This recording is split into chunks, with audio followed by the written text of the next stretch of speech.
Thank you for coming and hearing about the Liberator's daughter. I suspect by now you know that the Liberator's daughter is me, and the Liberator himself was my father, Deborah Levine. Well, the story begins actually with immigrant roots. My family was part of a huge wave of Jewish immigrants coming to America about the turn of the 20th century from Poland, Czechoslovakia, Ukraine, Latvia, Russia. And they came over to Ellis Island.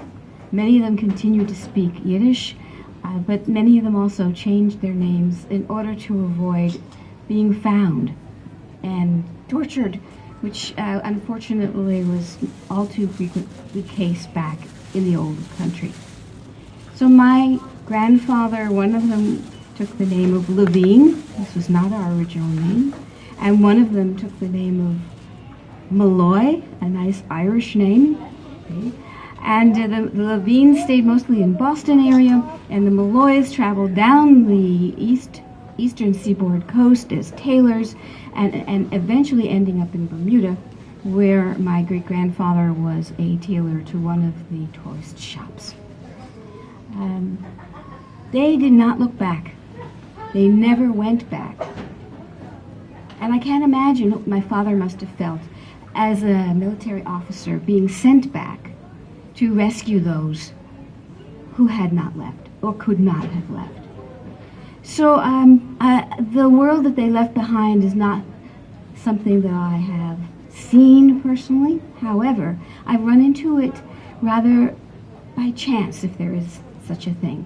So when I mentioned I was writing this book using my dad's letters from World War II as part of it, I got a mysterious message on Facebook from someone I have never met.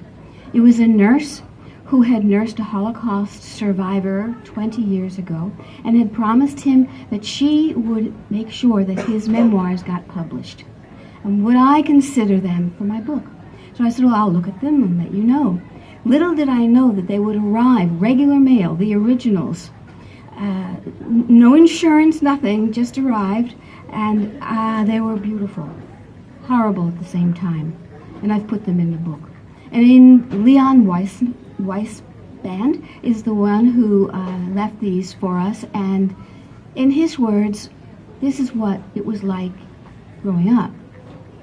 I was born in the town of Zwolen, Poland in 1919, and my childhood was a good one. The anti-Semitism was very strong in Poland, but we were in the town of Zwolen, and it was remote, and we were not too aware of it or concerned about it. The life in Zwolen in those days, in the 1930s, was quiet and peaceful and uneventful. The Jews appeared content with their lives until the storm of the Nazis, coming in the 1939 era. He talks a lot more about his life there, but as the war went on, he also talks about what happened. Virtually everyone in that village was wiped out and taken to camps. When we arrived in the labor camp in 1942, we were divided into two groups, and these groups were assigned to munition factories. Life in the camp was hardly bearable because daily the Nazis would remove a few people and shoot them. We never knew who would be next. In 1943, there was an epidemic of typhus in the camp. The Nazis did not treat those who were infected. They shot them. I was one who came down with typhus, but I hid myself during that period, knowing full well if I were discovered, I too would be shot. For 13 days, I hid in the stable under hay mounds. I ate nothing, but my brother Reuben would sneak sips of water to me occasionally. Every day, the Nazis would remove 60 or 80 people and send them to a nearby camp. There, they were shot, exterminated by machine guns, and this went on until June 1944. While this was happening, meanwhile back in America, my family who had escaped were trying to pursue the American dream. My grandfather Levine sent all 5 children to college, and 2 of the sons went to Harvard. Both boys ended up as military intelligence officers for the U.S. military. My uncle Saul in the Pacific Theater and my father in Europe. When he went to regular boot camp, he did not expect to be a military officer, but he was thankful to be plucked out of the camp and sent to a secret military intelligence training camp called Fort Ritchie. And he writes his then wife, he had just married before he enlisted, he writes Estelle, "There was a sudden call from headquarters to report to Camp Ritchie.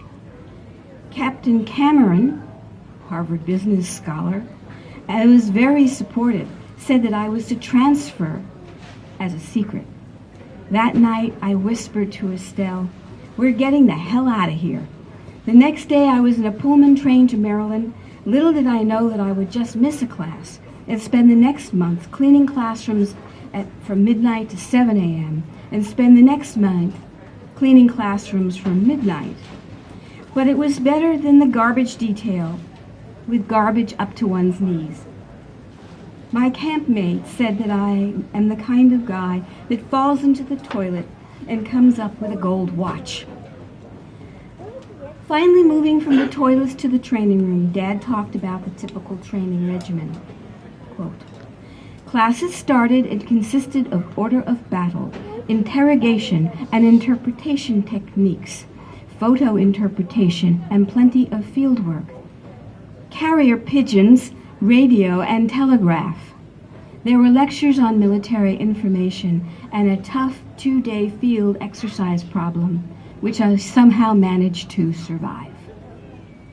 Now I will share with you that Camp Ritchie is now a museum, and the people who live around Camp Ritchie recalled how in the middle of the night, American soldiers dressed like Nazis, half of them, half not, would be running around their backyards, messing with the chickens in the military style, field exercise they called. I guess it was not what you would expect. These were not your ordinary soldiers. They were people who were going to be basically either spies, interrogators, or somehow advanced people. So Dad was assigned to interrogate Nazi prisoners of war, often at the site of the death camps that they oversaw. He wrote to Estelle, now living with her parents back in Bermuda, and now with the firstborn son, my brother Joe, which my father never saw till he was 1 year old. And he wrote about, in particular, the liberation of the work camp at Nordhausen. For those of you unfamiliar with Nordhausen, it was actually a manufacturing plant for bomber rockets, the kind that Werner von Braun may have designed, and it was located underground to avoid army bombing. And so when he and his cohorts opened the door, okay, what he saw was unexpected, because you couldn't see it from the air. And it was thousands of dead bodies piled up in a corner, wherever in the tunnels underneath. The stench, my father said, was so overwhelming that he will remember it for the rest of his life. It was amazing to him that there were any survivors, but those that were emaciated, they hadn't eaten, they were ill. And he told the story about one of them coming up as they opened the door and saying, "Do you know my cousin Mo from Brooklyn?"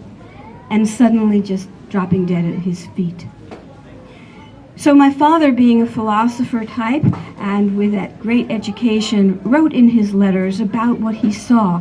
And he said, "Tragedy is written all over the face of Europe, and it is sickening to see. Sure, you can take the small, mean, vengeful Nazi who beat up Jews and burned churches and make him cringe, punish him, and try to drive into him a sense of guilt and the realization of the crimes to which he was partner. But the rebellious Catholics and Jews once living in this region are now rotting in concentration camps. Who is guilty of all this? Only Hitler and company?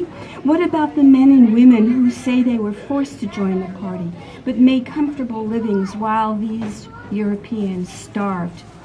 So the stories of German cruelty and oppression are not just stories, he wrote my mother. They are real, they are the real thing. And much of this was done by what we call ordinary people, not just the party members, but a vast number of common citizens who fell easy prey to the baloney of National Socialism, people who were jealous, depraved, and plain scared. A damn few, excuse my French, seem to have the courage to laugh in Adolf's face.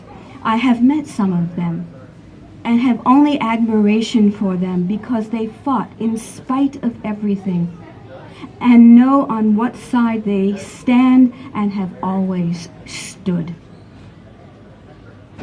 Now, my dad was in Germany for almost a year following the end of the war. Just because the war was over, it didn't mean that everything had healed. He wrote this: out of millions of Jews formerly in Europe, there are now just thousands, wiped out by means which are almost impossible to believe. Kids, old women. In Bavaria now, from all the concentration camps here, there may be some 55,000, and they are living like animals. That much I know and I have seen. What with the United Nations Relief Fund and the Red Cross and the JDC and God knows what else, you might think that the problem is being well taken care of, but it isn't. In the first place, there isn't any place for these people to go. Germany is just a cemetery for them. England and America and France seem to be out of the question. Immigration laws changed so that they could not enter. There are pogroms, massacres, going on in, quote, democratic Poland, even now. The damn thing is absolutely ridiculous, to put it at the mildest. So my dad wrote home and asked all his family to buy packages of food and clothing for their survivors. He told them not to donate money to these charities because of the delays and confusion over distribution. He even sent his own paycheck to purchase these supplies and mail them. Unable to do much more for the survivors, Dad focused on long-term solutions. As the post-war interrogations proceeded, he felt a massive re-education was the key element in a much-needed cultural shift. One that I think has taken place, by the way, to a large degree, but not quickly. As the executive director of Jewish Federation, I was invited to attend the pre-opening tour of the Holocaust Museum, and I invited my father to join me in Washington, D.C. for the event. His response was no and hell no. I saw the original. I do not need to see the museum. But he did call me the next day and asked if I was okay. I was speechless. I just muttered,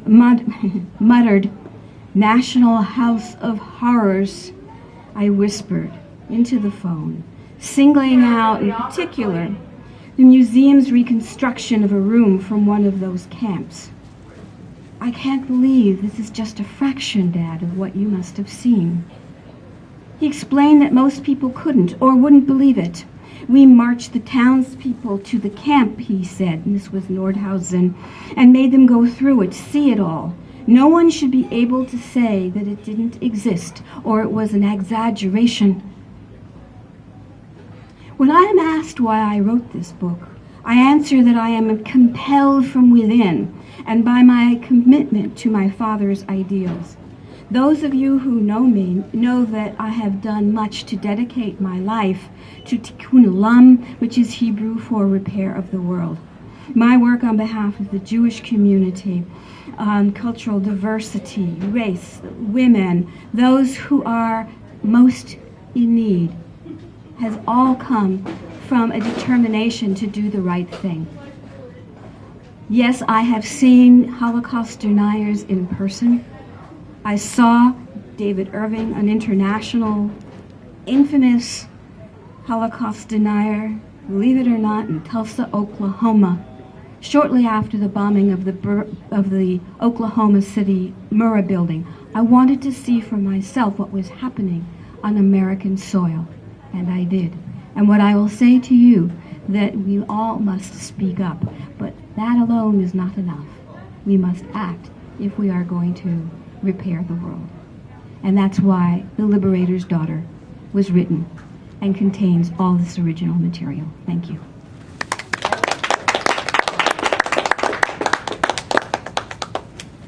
Beautiful. Thank you.